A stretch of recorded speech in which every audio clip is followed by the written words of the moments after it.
1908년 샌프란시스코에서 있었던 일이에요.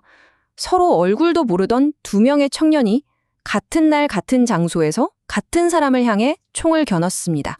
바로 조국의 운명을 바꾸기 위해서였죠. 세 발의 총성이 울려 퍼진 그 운명적인 이야기, 정말 궁금하지 않으세요? 이 이야기가 마음에 드실 것 같다면 지금 바로 구독과 좋아요 눌러주시고요. 저와 함께 그날의 현장으로 한번 들어가 보시죠. 한국인들은 어리석어서 독립할 자격이 없다. 와, 정말 귀를 의심하게 되는 말이죠. 1908년에요. 한 미국인 외교관의 입에서 나온 이 한마디가 저 멀리 타국에서 조국의 독립만을 바라던 샌프란시스코 한인들의 심장에 정말 비수처럼 날아와 꽂혔습니다. 이 모든 분노의 시작점에는 더럼 스티븐스라는 한 남자가 있었습니다. 아니, 직함은 대한제국의 외교고문이었거든요. 그런데 그의 마음은 완전히 일본 제국주의 편에 서 있었던 거죠. 말 그대로 조국의 등에 칼을 꽂은 배신자였습니다. 스티븐스의 발언은 그냥 실수가 아니었어요.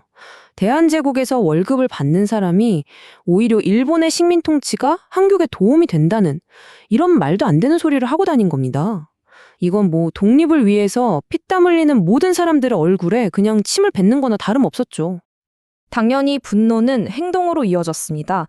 1908년 3월 22일 한인 대표단이 페어몬트 호텔로 스티븐스를 직접 찾아가서 발언을 철회하라고 강력하게 요구했어요. 그런데 그는 사과는커녕 더 오만한 태도로 이들을 조롱하기까지 합니다. 결국 참을 수 없는 분노가 터져나오면서 격렬한 몸싸움으로까지 번지고 말았죠. 그리고 바로 다음 날, 운명의 1908년 3월 23일, 샌프란시스코 페리부두에서였습니다. 역사는요, 서로 알지도 못했던 두 남자를 하나의 거대한 뜻 아래에서 같은 시간, 같은 장소로 불러 모으고 있었어요. 여기서 진짜 소름 돋는 부분이 바로 이겁니다. 전명훈 의사, 그리고 장인환 의사. 두 사람은요, 서로 얼굴 한번 본 적 없는 사이였어요. 그들을 하나로 묶어준 건 오직 조국을 향한 뜨거운 애국심, 그거 하나뿐이었죠. 마치 보이지 않는 끈으로 연결된 것처럼 두 사람은 같은 운명을 향해 나아가고 있었습니다. 오전 9시 30분, 역사가 숨을 죽인 바로 그 순간입니다. 먼저 전명훈 의사의 권총이 아찔하게도 불발이 돼요. 하지만 그는 포기하지 않고 권총을 든 채로 그냥 몸으로 부딪힙니다. 그리고 바로 그 순간 스티븐스가 반격하려는 찰나에 장인환 의사가 나타나서 역사를 뒤흔든 세 발의 총성을 울립니다. 와, 정말 한편의 영화 같지 않나요? 자, 여기서 잠시 한번 생각해 볼까요? 여러분은 혹시 이분들처럼 어떤 신념이나 가치를 위해서 내 모든 것을 걸 수 있을 만큼 그렇게 뜨거운 감정을 느껴보신 적이 있으신가요? 페리부두의 총성은 시작에 불과했습니다. 이제 그들의 싸움은 차갑고 냉정한 법정으로 옮겨졌어요. 총 대신 그들은 이제 목소리로 조국을 향한 신념을 외치기 시작합니다. 전명훈 의사는 경찰 조사에서 조금의 망설임도 없이 이렇게 당당하게 외쳤습니다. 조국의 월급을 받으면서 조국을 배신한 자를 처단하는 것, 그건 범죄가 아니라 순수한 애국심에서 나온 행동이었다고요. 장인환 의사의 목소리는 훨씬 더 단호했습니다.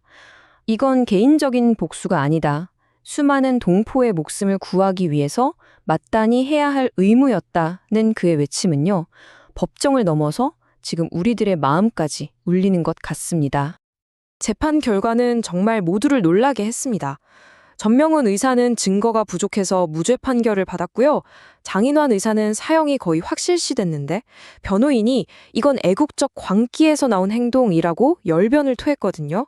이 호소가 배심원들의 마음을 완전히 흔들었어요.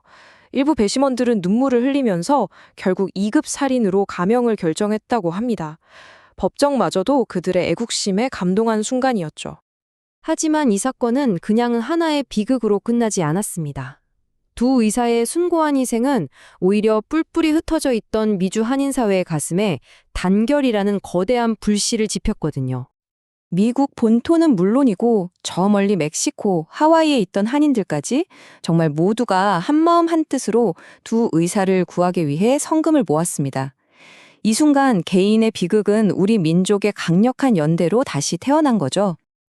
이 뜨거운 연대의 둘길 속에서 마침내 대한인국민회가 탄생합니다. 흩어져 있던 단체들이 드디어 하나로 뭉쳐서 미주 독립운동의 강력한 심장이 된 겁니다. 이것이야말로 두 의사의 희생이 남긴 가장 위대한 유산이 아닐까 싶습니다.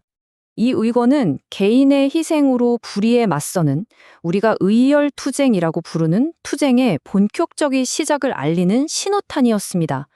샌프란시스코에서 올린 이 총성은 태평양을 건너서 훗날 하얼빈에서 이토 히로부미를 저격한 안중근 의사의 마음까지 가닿았으니까요. 정말 역사의 물줄기를 바꾼 순간이었죠. 이제 이야기의 마지막 장입니다.